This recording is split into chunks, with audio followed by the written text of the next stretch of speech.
আর তোমার নামটা একটু বলবে? আমার ধোমা মুর্মু। ধোমা মুর্মু।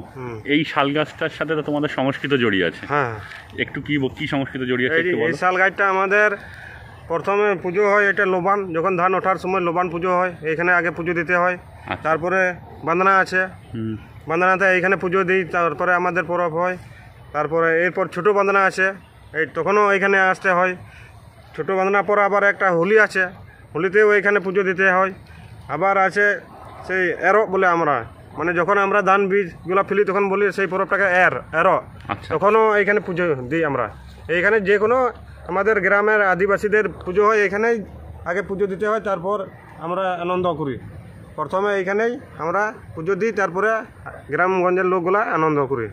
কি নাম এই জায়গাটা? এটা গাবার বাথান না, এই গাছটাকে তোমরা শাল গাছ, মানে জাহের থান। এটাকে জাহির থান। জাহির থানের মানে আছে কোনো?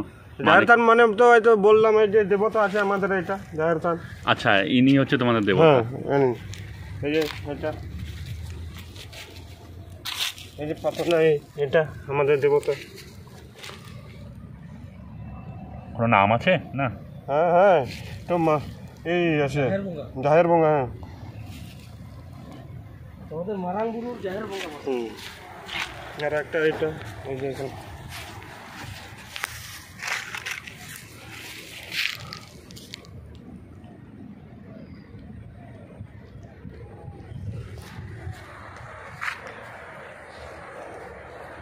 এই গাছটা ঘিরেই তোমাদের সংস্কৃতি ওতপ্রোতভাবে জড়িয়ে আছে। হ্যাঁ, এই গাছটাই আমাদের মূল ধর্ম। ঠিক আছে, শেষ করলাম।